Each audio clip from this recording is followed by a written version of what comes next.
Hello. Γεια σας. Καλώς ήρθατε. Yay. All right. So, hi. We're both from Red Hat. We wear Quarkus t-shirts. And let's go quickly. Who knows this movie? Yeah, the old people. This was, for me, the reason I'm here today.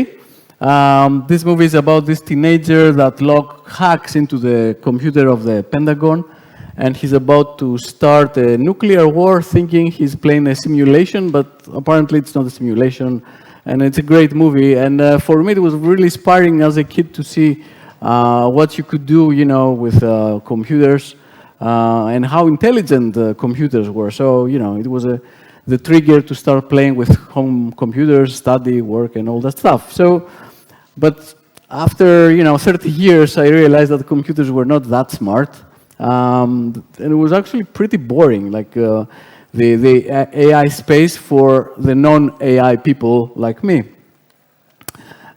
So for this initial period, AI was things like writing systems in Prolog and Lisp. There was this Eliza chatbot that pretended to be smart, but it wasn't that smart. But there were breakthroughs like Kasparov, beaten by Deep Blue from IBM, like a supercomputer with an army of engineers behind it to make it work. But for the most part, AI was like science fiction. But things actually changed probably the last 15 years or so. IBM Watson beat in the Jeopardy game, won. And I'm sure you've seen all the videos with Boston Dynamics robots jumping and running. That's pretty cool stuff. Self-driving taxis in the US. I think they have license to pick up people in 2 different states. But quite interesting was the work that happened at Google around 2016 with the Transformer paper and the work they did with AlphaZero Go. So they made an algorithm that beat the best Go player in the world, which is a very complex game. And right after that, they created a version of the algorithm that, starting from 0, it trained itself in 3 days in order to be able to beat the previous algorithm that beat the best player in the world. And they repeated the experiment with chess. And in chess, AlphaZero chess, in just 4 hours, learned to play better chess than any other software ever written. So something clearly had changed. And if you're not living under a rock, I'm sure in 2022 you figure out things really became wild with generative AI. So this picture won a competition. It was created by prompting and a bit of retouche with Photoshop. And now there's all sorts of questions like, okay, who's the owner of the copyright? Is it like the prompter or the system that was trained with millions of pictures? So a lot of interesting things to solve. And then, of course, ChatGPT, the most successful internet service that reached 1 million users in 5 days. So with generative AI, we're entering the realm of creativity that we thought was more human-like. And also the fact that this is now available to literally everyone. So all the kids now use this thing to create essays and stuff like that. So this really marks like a new era.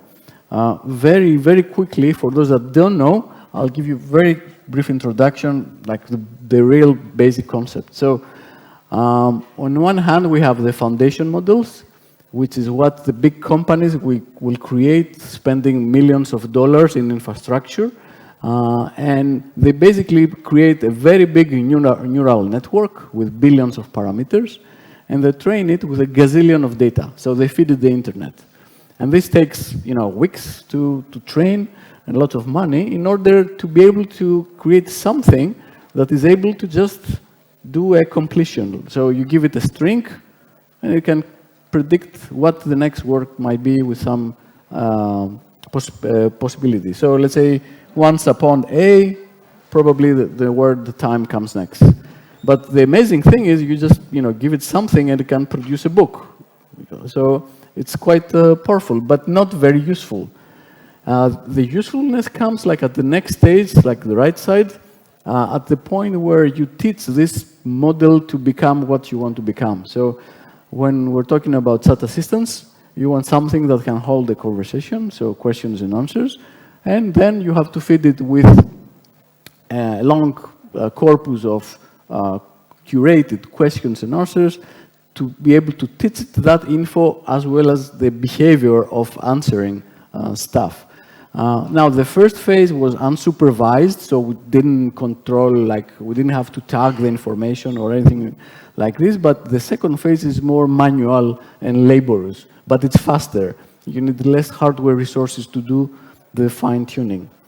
And this fine-tuning is a repetitive exercise. You can do it again and again and again and see how the model behaves. And it's the phase where also you try to make the model be more helpful, honest, and harmless. So if you ask it, can you teach me how to make a bomb? The model will say, oh, sorry, I don't know, or I don't want to tell you, it's not allowed, and things like this. So. Yeah, and what about the developers? That is a great question that speaks to me too, because when ChatGPT came, we all were just speaking about this. It was impressive. We speak about how LLM works, how we train data, and etc. But it was like a bit, but what about us developers? It seems like all this is just data science. And there's actually a way to look at it, because we are having now AI and models everywhere, and it's just part of our architecture. So it's just like another API that we need to integrate with it, just another new thing, and we need to learn how to integrate with it. And even if we cannot have that that possibility to do that fine-tuning or anything, we can actually do a lot with a generic model. If we have some data or some context to give to a generic model, we can actually do a lot with it. And this is what we are going to see today. So the LLMs are part of our architecture. So in order to create applications that use the power of those LLMs, we're going to integrate with those applications. And the first thing that spoke to us as developer is all that new word about LangChain, which comes from the Python word, that you can actually use the LangChain library in order to integrate with the LLMs so that you can use it. And then we had our Java version Langchain4j, and as Java developers, we are very happy about that.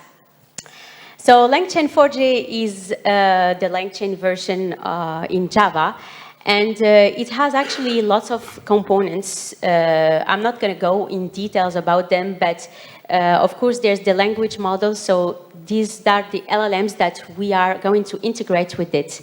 But now you know that they have also image models, so the library also can do this. And all those things around prompt templating and other things that we're going to see today is RAG, so that we can actually give documents and data and use also vector databases that we say they embed in stores, and we need embedding models for that.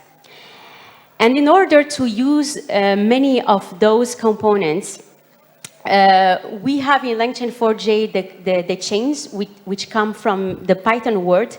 But right now, we go more for the AI services, what we will do today, which is the simplest way to use many components of the Langchain4j, but it's tailored for Java.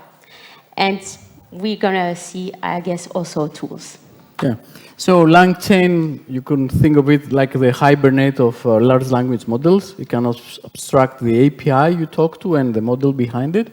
And it can handle also the peculiarities of talking with LLMs, which is they are completely stateless. So LangChain is great. You can use it on your own completely independently, but it's even greater in the Quarkus context, and we will show you, the rest of the session will be a coding session. In Quarkus, we make it feel like a natural bean, like everything else you can use.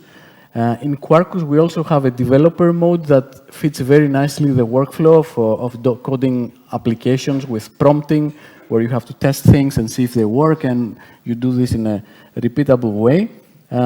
We also integrate deeply with the library, so we replace things like the HTTP layer, JSON parsing.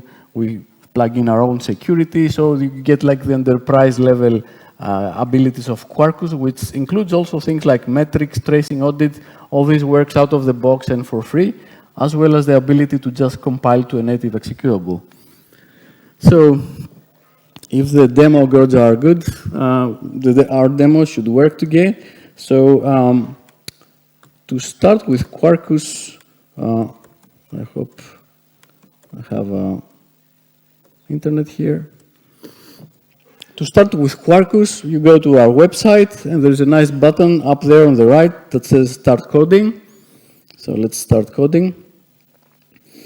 And you get to this initializer, right? So for our example, I'll choose the rest, so I can having something to call. And if I filter here for Langchain, you'll see we have 12 extensions specifically for our AI capability. So those extensions are normally two things. It's either some API I talk to, like Azure OpenAI, ChatGPT, or What's on X, or Google Vertex. And then you have vector stores, which is also a primary example, use case for large language models. So in this example, we do Langchain OpenAI. It's the most, let's say, popular and easy one. You can generate an application, download it. So it should be here. And I'm doing this specifically to start from zero and show you there's no magic, and it's really easy for you to do the same. So if we unzip this thing now, here, so we have our example. We go there, and I start my ID.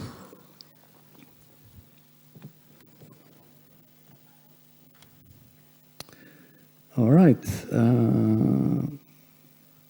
Start the terminal. So when you start with Quarkus, you have your code. I have also installed a CLI. You can do everything with just standard Maven, but the CLI is even cooler.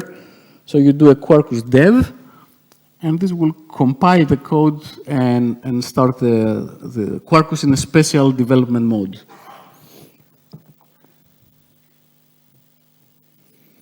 And in my example, I have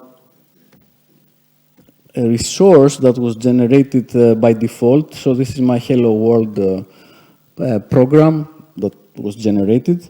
And if I'm here in the console, if I press W, I'm going to a page. This is my program running. I'm in the special developer, let's say, mode. I should also have my endpoint running here. So oops. Local hello. So this is working. It replies to this thing. And of course, you know, every Quarkus demo is not complete if I don't do this. I change something here, and I go here, and they change. And the life. Oh. And life happens. I didn't save. No, it's here, yeah. And it's here. So this is compiled Java, right?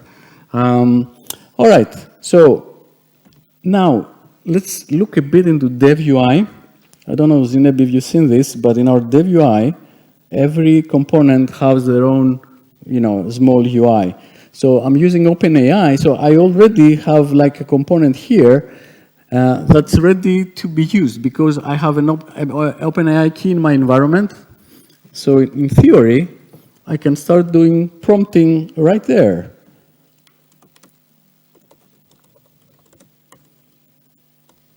And that Dev UI is available when you start the application in the development mode. So you can change your code, you can go to the Dev UI, and And because we are using Langchain4j OpenAI, it will know here that it has to contact the OpenAI LLM. Yeah, so I generated an image just because I have everything configured. Like I didn't have to do anything else. It works on a developer and a cat. Yeah, what else? All right, so let's start making our application a bit smarter to see how we're gonna go about and do it. And the way we do it here is we introduce an interface.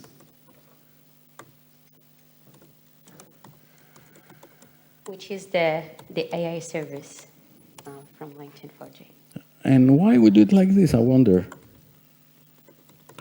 Because it looks like the REST client pattern. We choose the same way to model AI services. So we use the annotation register AI service. It's a Quarkus annotation. And in here, we can start writing, some method. So yeah.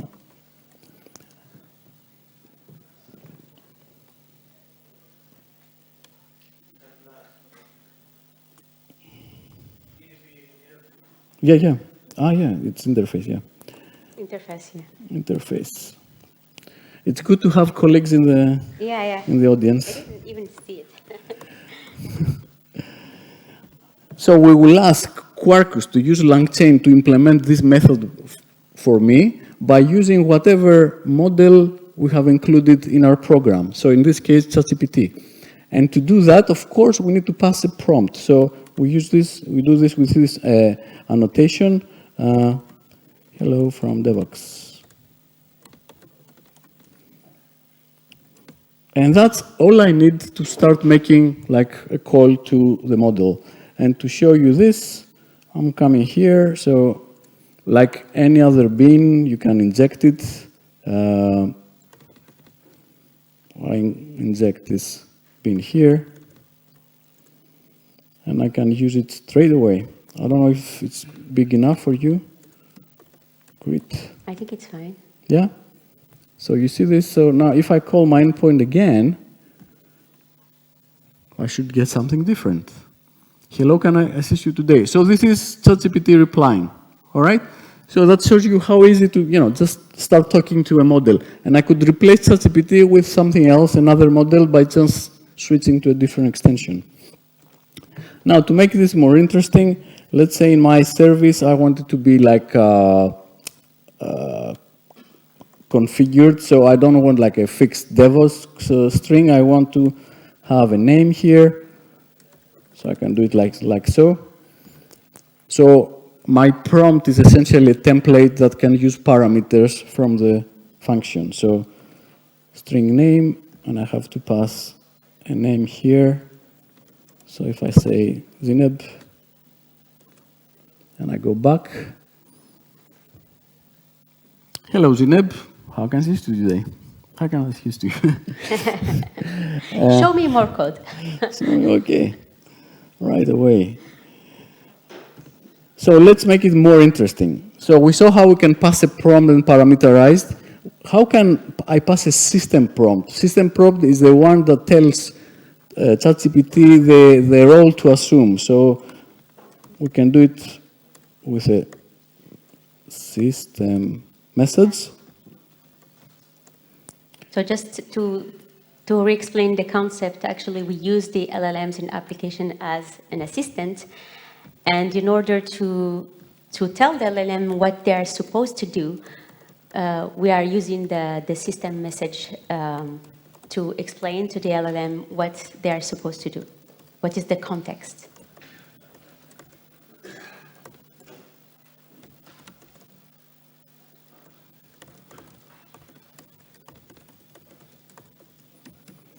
So it seems that the LLM needs to be a professional greeter. And Troy Hawk is a real person. He has a show on the internet, Kalisperidis.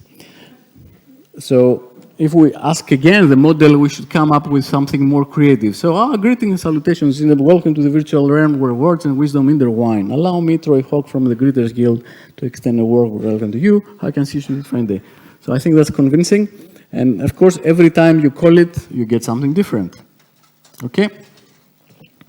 I think that was like a very quick introduction, how you get started. I'll show you another feature that's really interesting. So let's add another method in our API here. So we can add as many of those as we want, you know. So I had one prompt here, I'll add another one. But this time I will call it, what time is it?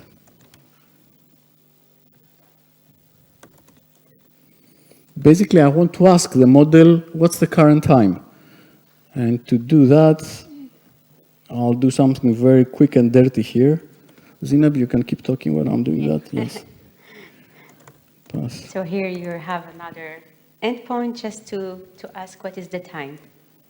Okay, then greater than time, and we don't need the Zineb. Yep. So if I call time, I'm getting back an answer that says, I'm sorry. Yeah, because OpenAI doesn't have a function to go fetch for the time. It doesn't have a notion of current time, of current space. But you can help it. And how we can help it? We're going to use the tool. All right. From LangChain. So let's stop here and new file.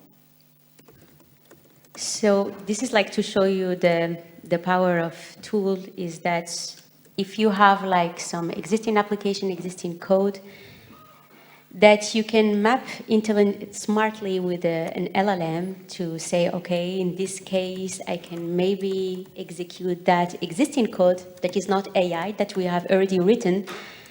You can actually use the tools.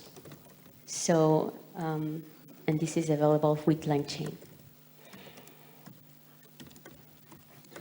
So here you are just making a tool that gets the current time with Java. Up to now, I just made the standard bin that like just returns the current time. There's no magic here, no LangChain, nothing.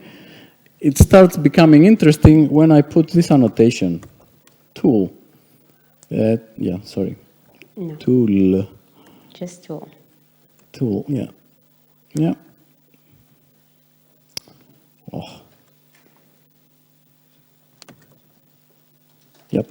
So this is a LangChain annotation, okay, which tells Quarkus and Langchain this method, make it available to the model. And to connect it with my smart service, you have to make the association here. So you say use tools from this class. Greeter tools. Yeah. So this is why we say like the register AI service, we create an AI service and then we can use whatever components we want from LangChain. And here we decided to have tools, but we can have like many components if we have some more complex application. Mm-hmm. So if I ask the same question again,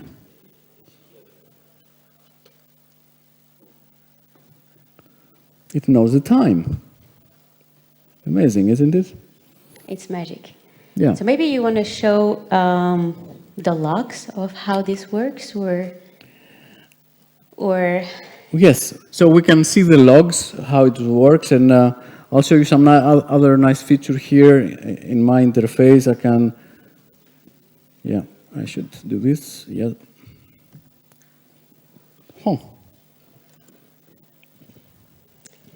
The reason I wanted to show logs is that it's not the application that decides to use that tool. What Langchain4j does is that it gives all the information to the LLM, and that there is an existing tool that gives current time. So I can go in the UI and figure out all the configuration of the server. I can filter, so I can find, you know, I want these two things to enable them. So I put true here. And in my code, this changes the configuration right here, refreshes, so it's ready to go. So if we repeat the call, now we will have logs as well. All right. And look at the logs. So this is what goes on behind the scenes. First of all, you want to say? So we have the first request that get the system message, the user message, and it also shows what we have. We have a function here that get current time. And in general, since the LLM doesn't know how to get the time, but sees the function, should respond that we need to use that function. Yeah. So the response is, oh, you know, I don't know the time, but you gave me this method that has this name, so it probably returns the time. And it says, can you call me this method for me? And also I put a string format argument just for fun, so it knows how to pass the right parameters. You see the format. It guesses it's probably something like this. So it says, yeah, call me the method for me. And so the method is executed, and when we have the result of the method, we send this back to the LLM so that the LLM can get the results and make the right response, because it's the LLM that generates the text, not the application. And this goes behind the scenes, so you don't have to care about any of that. Quarkus LangChain will take care of this for you. And something also I realized we just added at the Dev UI. If you go here, well, in our Dev UI, you can also try prompts right there. So I can go there, chat window, and I do, you know, hello, blah, blah, blah. So I'm talking to the model, like I did you the picture thing before. But it understands also tools. You see this box here, you know, show tool. So if I say here, what's the time?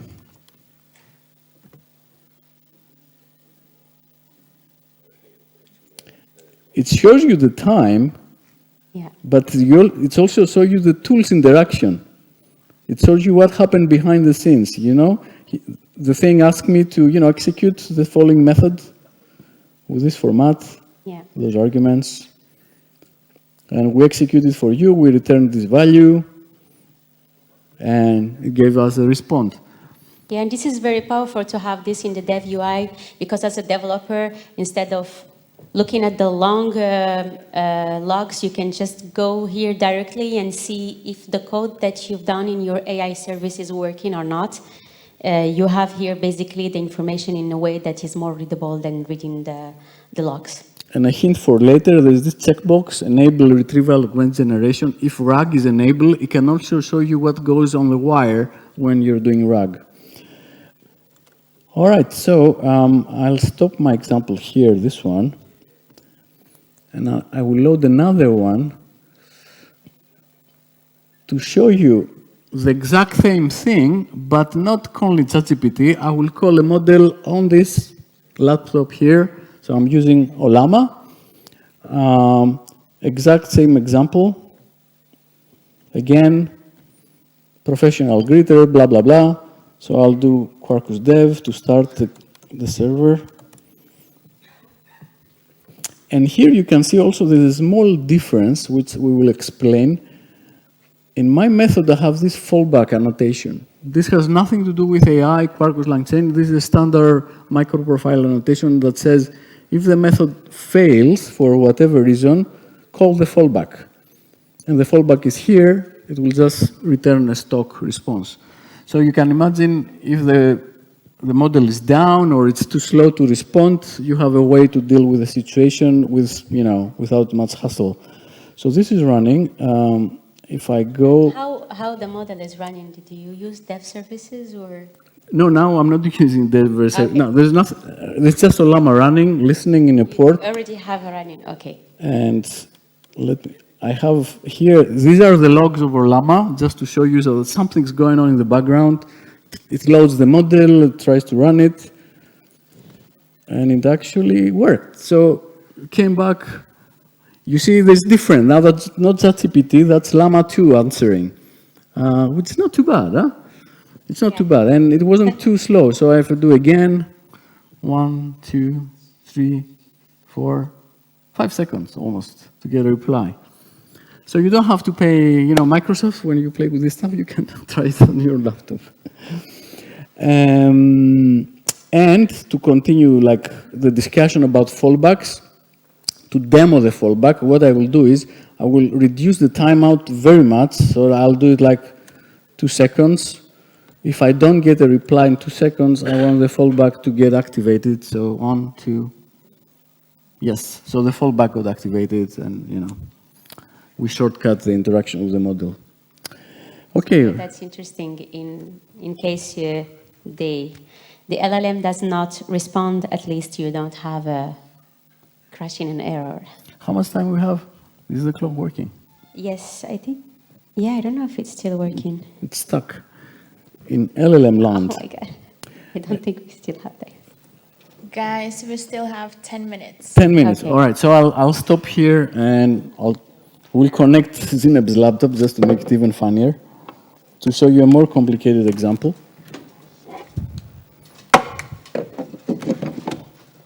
I don't know if you can hear me now. No, this one is not connected yet.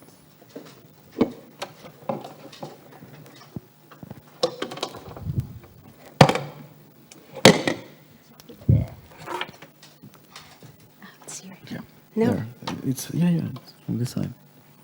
No. No, the other one. Here.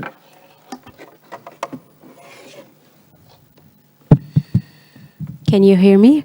Yeah. So here comes my part.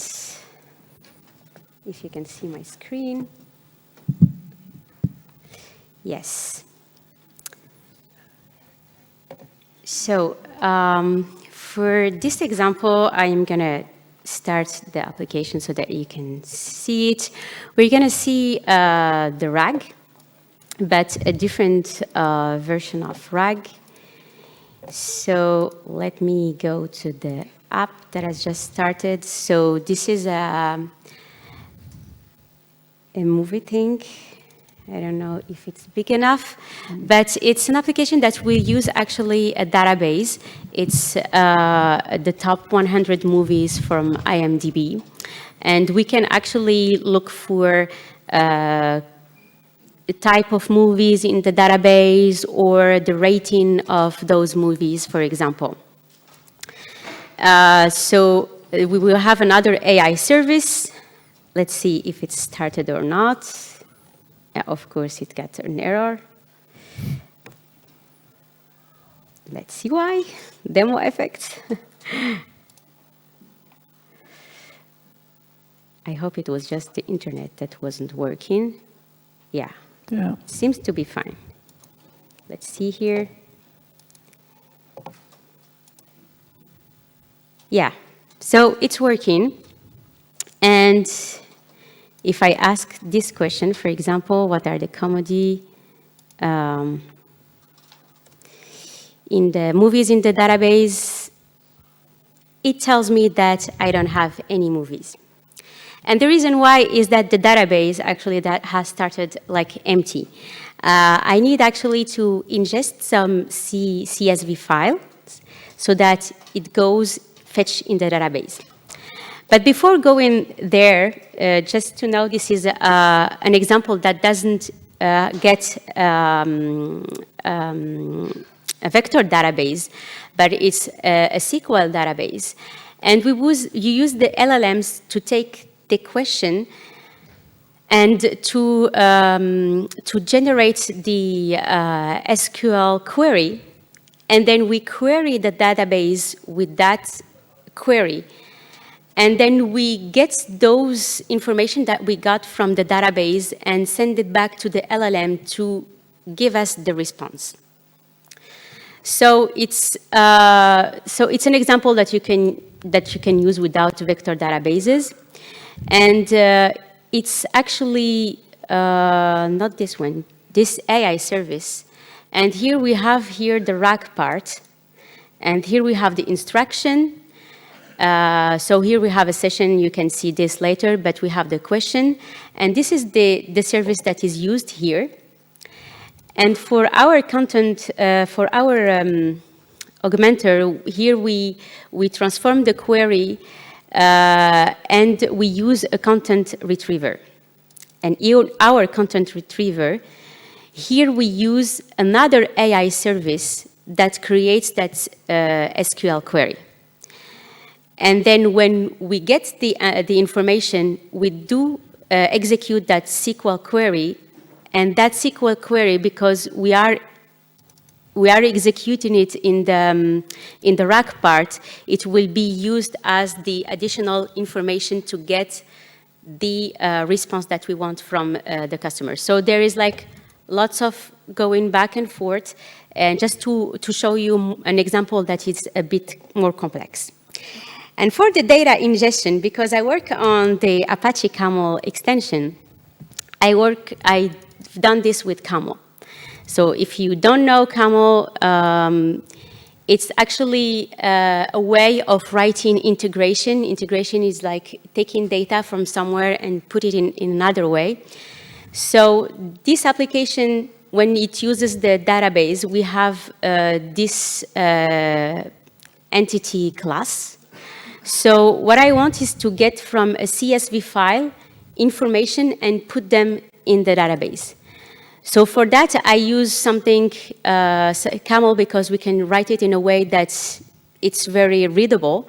So what I do is that I look for every movie in that data folder that has this name, and I bind it with Bindy I transform all those lines from the CSV to that entity class that I want. And then I split in multiple lines, and I insert to GPA to doing this, having this movie as an entity class. It's very easy to unmarshal, for example, from JSON, but when you have CSV, there are things that you don't know. For example, what is the delimiter? Is the first line a data line, or is it, for example, headers? So what I've done is that when I use Camel with Bindy, I use that CSV record that say, this is my separator. And the first line, I need to skip it because they are just headers. And also the other thing is that we don't have that notion of attribute and value. So in order to read and map my data, I just use their position and say, this is the position. So this class will have the annotation for entity that will be used by GPA to insert. And it has this CSV record annotation that actually can make it with one simple line, map the CSV file to my files. And if I go back to my Camel route, the name is movies.csv. So this document does not exist because I renamed it. So if I put the right name here, it will not change my code because, just I changed the file that is not in the code, so it did not restart it. But I have that log here that I ingested a CSV file. So if my file had the right name, it would have been ingested when the app has started. But just to show you that we can do also this on the fly, I can input the file at some point there, and it will take my data. So because it did not restart, I can stay in the same session and see if it will get me some data. So here I have some information, like, for example, Amelie. And if I go to that CSV file and I look for Amelie, you'd see that it has comedy and romance. So it's normal that it gets me some information. Yeah, I think the important thing to realize here is we're doing RAG without a vector database, just to show you that RAG is a pattern that you can implement in many different ways. And this is a very smart way because you have your data in your MySQL, which is started automatically by Quarkus, by the way, and then we ask the bot to give me a query to find relevant rows, and so I can give it back to you in the next call. So yeah, it's actually simple. Like most of the code here is just data manipulation code. So yeah, I think we don't have any more time because I had some other example to go fetch from another way, but you've got the idea. You can... Maybe if you just show the query, can we see the query that was generated? Yes. Just before we leave this? So yeah, so Yep. here it is. So we had a call here, and the LLM actually say execute this query, and then we execute it here. And as you see here, we have retrieved relevant movie data. So this is all the item that was found in the database. And then here, when we send back to the LLM, we add them here as the following information. So these are things that when you will start playing with RAG, we will see that there's all the context, user message plus following information. All right, let's and wrap then, it up. Yeah. I think we're out of time. Just very quickly, 2 slides. Yeah. Very quickly. Let's wrap it up. Yeah. So I think you got an idea. It's ridiculously easy to get started with those things. RAG is more complicated, but there are many ways to do it. And it's up to you now. I think the innovation now will come from you, that you'll go back and you'll think, oh, this is super easy. Now, what can I do with my business, my data? How I can infuse some intelligence with my applications.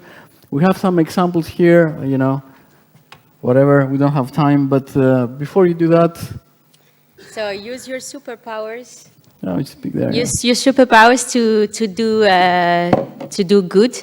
So be creative with what you can do with LLM, but most importantly, try to do things the right way, the ethical way, and not use LLM to harm the planet and the people. Yeah. Wow, such a powerful message. Thank you guys so much.